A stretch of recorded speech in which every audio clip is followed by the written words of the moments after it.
How would you describe this season when you've had time to kind of really look at it?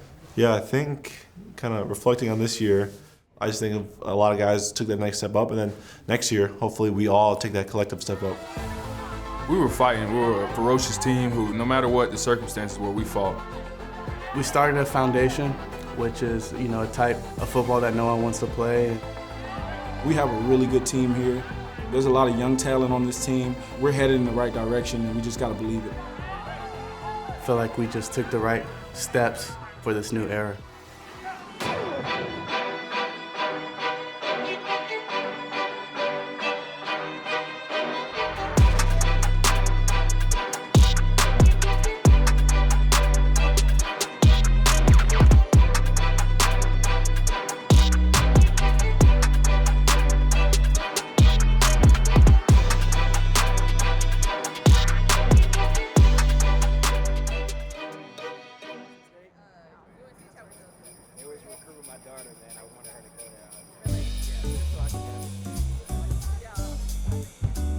It's the holiday season, time for family, friends, food, and music. For Abe Lucas, music isn't only special around the holidays. The offensive tackle has a strong bond to the art form. I've been playing since I was a sophomore in high school. Bought this when I was in school in Pullman. I had a little music store. After my first guitar, this was like the second guitar that I played a lot in college, and then it's like one of my favorite just pastimes, off times is doing when I'm watching TV and stuff, get muscle memory down. It's just kind of always been my thing, Everyone has their own taste in music. Abe's taste might be a little more hardcore than others. Nobody listens to like hardcore, like punk rock, skater, mosh pit music like me, To me, it's like, it just kind of completes the setting of what like going hard in the gym or like boxing it out or doing jiu-jitsu stuff or wrestling does, because it's kind of hardcore stuff, and I like kind of like to have like visceral and an intense sort of soundtrack to that, I guess.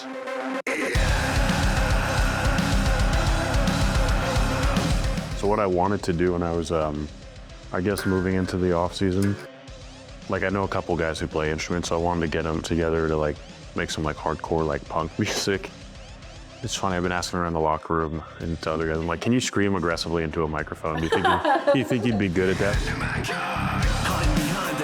Well, you don't even have to know how to sing. You don't have to carry a note. You just have to be like super aggressive and like the headbang. So nobody yet. It sounds a little bit morbid, I guess, but I am like, this is cool. Like this is some cool to me. The first song that I really learned how to play was a song called Plush by the Stone Temple Pilots. I was listening to it with my dad the first time I heard it. I can't remember when I heard it, but he was talking, oh yeah, Stone Temple Pilots. I remember when they came out and they had dropped this album and everybody thought they were like Pearl Jam, so everybody hated him, but I really liked him and blah, blah, blah. And it was really cool because I'm like, okay, now I remember that. It's kind of attached to this song, Abe's love for music was inspired by his dad. Born and raised in Washington State, his love for the Seahawks came naturally. I remember watching all the games with my dad, or really with my family in general, but my dad was a big-time Seahawks fan, and so I was a big-time Seahawks fan. And I remember it being a kid, imagining myself catching passes from Hasselbeck. Doesn't happen that way very, very often, so I'm pretty fortunate, definitely blessed for it and blessed to be a part of the organization. I love the organization and I love the team. It's definitely was a dream come true for me.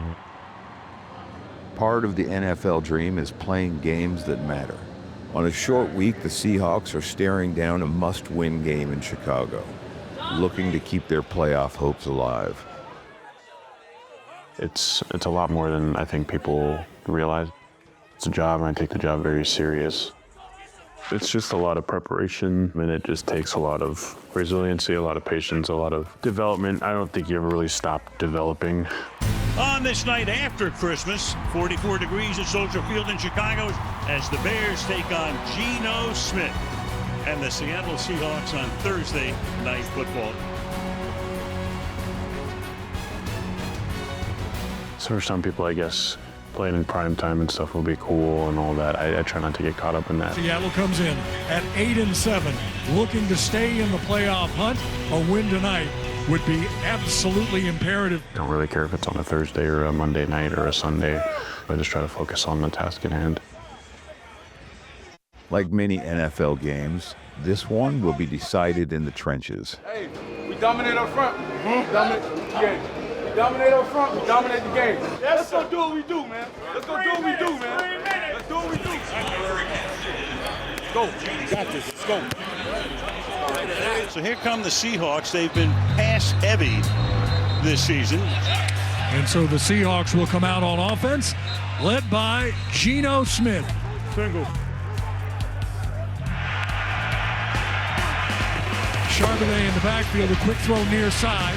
Is Lockett making the catch? Again out of the shotgun. Takes the snap. Four-man rush. Steps up. Hands the ball. Charbonnet. Down to the 10, down to the 9 as he drags a defender. The delayed handoff working well from the shotgun snap. Tight trips left. Geno looks right. Fires down the middle. Ball is tipped up and almost intercepted. Oh, my goodness. Holy smoke, did that come close. Here's Jason Myers now with a 27-yard field goal attempt off the right hash mark. That kick is away, and the Seahawks are on the board first. 8:59 to play here in the first quarter. The Seahawks will lead the Bears 3-0. You have to have eyes through your guy's shoulders to see him coming over the top. I'm right behind you, so I'm going to stick with you, okay? Abe is helping control his side of the trench. Now the defense gets their turn. 5 men up at the line of scrimmage. Motion across the formation. The handoff to Swift comes to the right side. Looks for running room. Turned back in by Boye Mafe. Comes from the shotgun. Going to turn in a hand. Straight ahead across the 35. Actually probably spotted right at the 35. Rashad Johnson. Hey, third down, third down! Slots to both sides. A shotgun snap to Williams. Steps up, looks, gets hit as he throws. Ball's off the fingertips of his intended receiver. And that was Roma Dunze, the former Husky.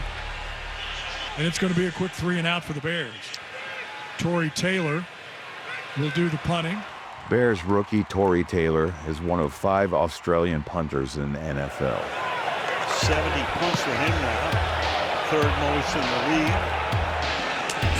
And it is caught. On the other side, Seahawks punter and Australian Michael Dixon, now in his 7th NFL season. Bears, Dixon, a mile high, back at his own 21. Blackwell breaks one tackle, can't break the second, and he is dropped by McIntyre. With both defenses rolling, the Australians show they can rule football with their feet.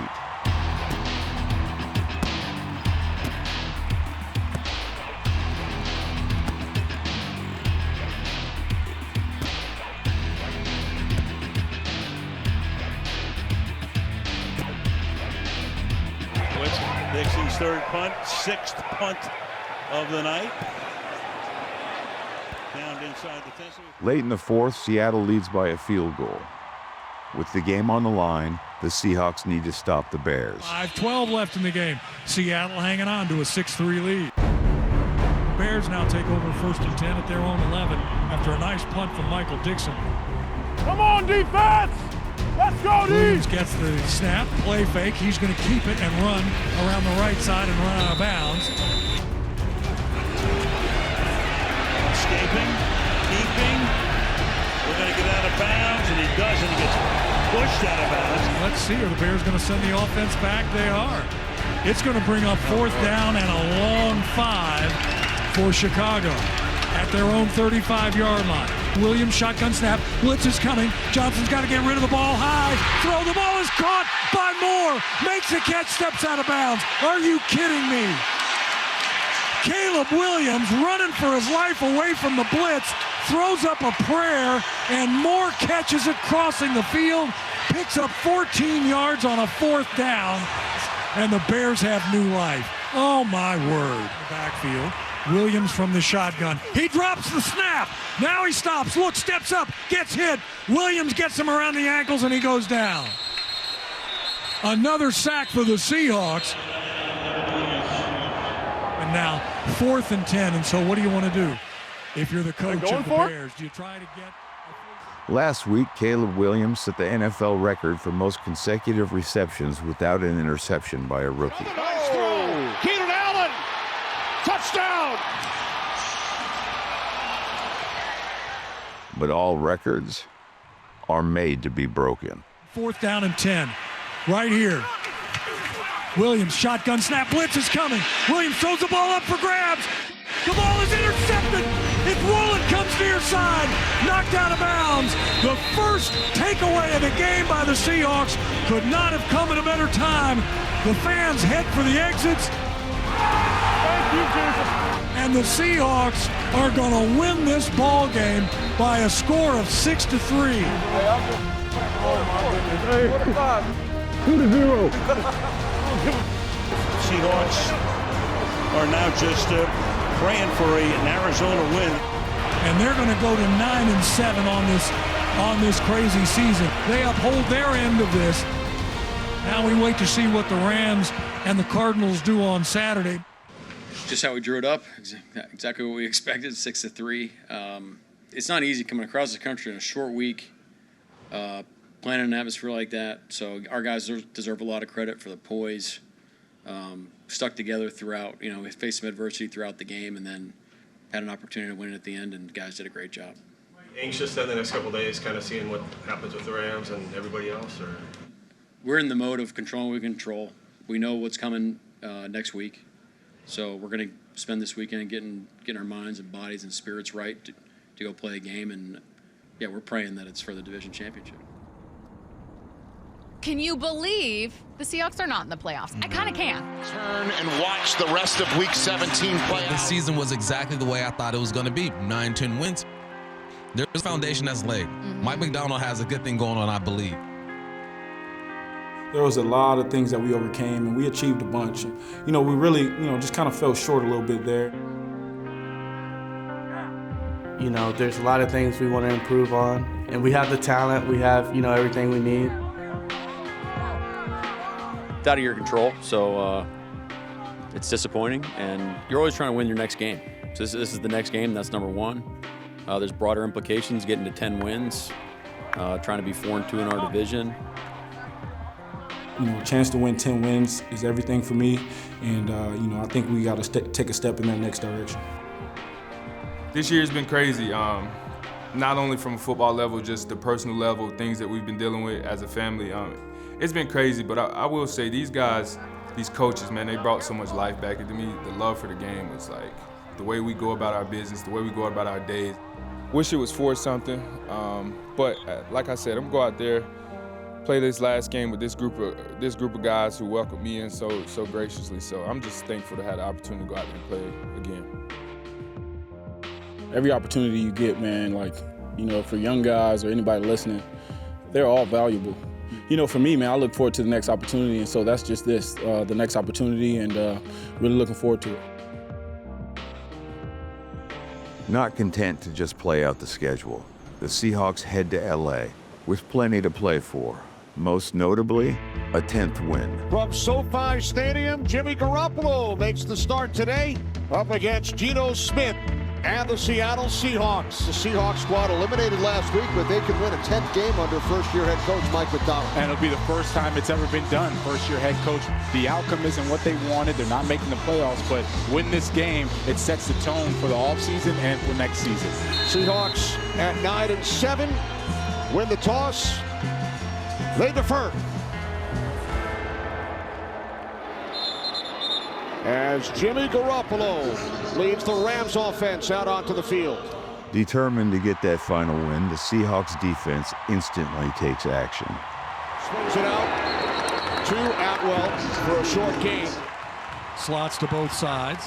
Long count. Blitz is coming. Garoppolo gets hit. He goes down. Back at the 42. Tyrese Knight got there first. Let's go. Good stuff, D. Boys. Easy money. Yeah. What I'm talking about, bro? Seahawks receiver Jaxon Smith-Njigba's second NFL season has been stellar. Let's go, baby. Execute. Physical. Physicality. Let's go, baby. Let's go. You know what it is. Let's go, Lou. Let's go, baby. Let's go. Let's execute. In the final game of the year, he stares down the Seahawks' single-season receiving record. Geno going to throw a little flare pass left side to JSN, gets a block and then turns outside.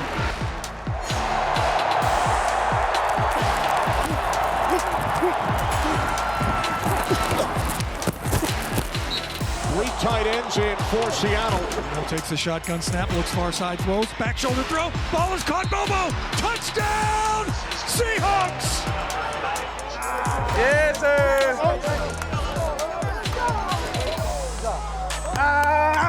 Good boy. 3rd and 6. Smith, end zone, touchdown, Metcalf.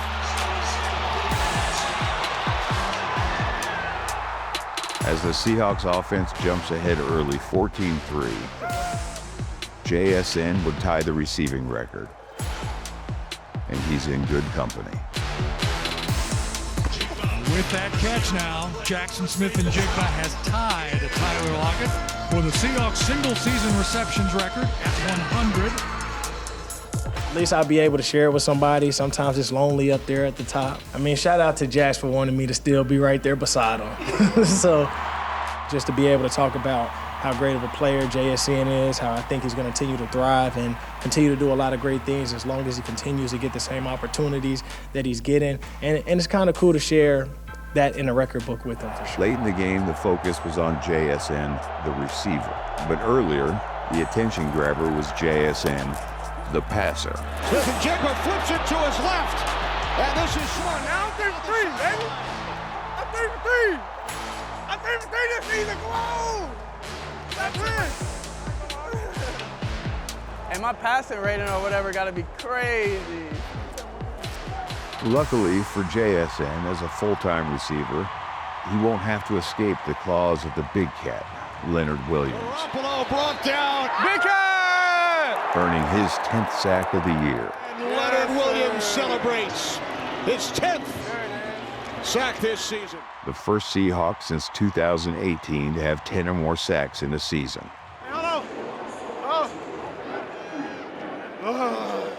There you go. 10. There you go. That's the cry. Ain't no escaping that, bro. Ain't no escaping that claw. As the fourth quarter looms, A.J. Barner's touchdown puts the Seahawks on top. 2nd and goal. Smith to the end zone. Touchdown. A.J. Barner.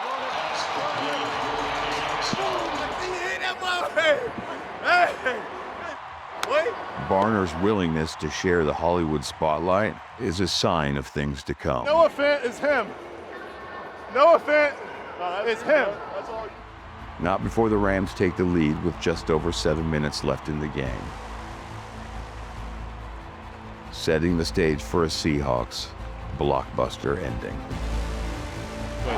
They've eaten up a good chunk of time here last part of the game. From the 16-yard line on 1st down. Smith fires. What a catch! Made by Fant for Seattle. Touchdown. Takes the snap, blitz is coming, throw to the middle, ball is caught, upended, Fant, is he into the end zone? He is! Touchdown, Seahawks! And your Seattle Seahawks are going to win their 10th game of the season and make Mike Macdonald the winningest first-year head coach in the history of this franchise. Hey, congrats, man. Cool. Good luck in the playoffs, though. Yes, sir. Love watching you, man. Going up. Yep. We talked about throughout the week that our goals changed coming out of the weekend, and I thought our guys did a tremendous job of staying focused on what our new goal was, finishing the year the right way, and it was a great team win. It's important. We're trying to build a foundation. To get to 10 wins, 4-2 in the division is a good thing. For us as a team, we wanted to close out on the right note and finish the right way. And man, I love this game. I love my teammates. I love the organization. For me, it was another opportunity to go out there with my teammates and grind out a win. And the win today ties the team's best road record at 7-1. Guys, 4 touchdown passes. Guys fighting his off, comes down with a big-time touchdown drive at the end to give us a lead. Our quarterback, Geno Smith.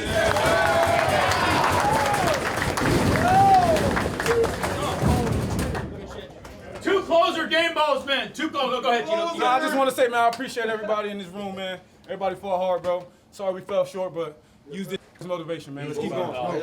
Man, I'll tell you what. Holy shnikes. Fellas, guys, that was a crazy game. What you guys just did is not easy, man. Okay? when you get news like that at the beginning of the week, all right, and then we didn't moan, we didn't complain, okay? We just went back to work, okay, and we went through it. And you guys, we should be proud of ourselves. We're gonna hold on to, like you're talking about, stacking wins, creating a foundation moving forward, something we can look back at. Like we'll be locked arm, just like that's something to be really proud of, guys. We're gonna build off of this. Okay, and like EJ said, we're gonna be back. Okay, we're gonna be freaking back. All right, next, and I'm just so freaking proud of you guys, man.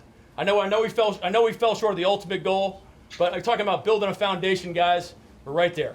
Hey, let's go, family, on 3. 1, 2, 3. Hey! God, no, boys!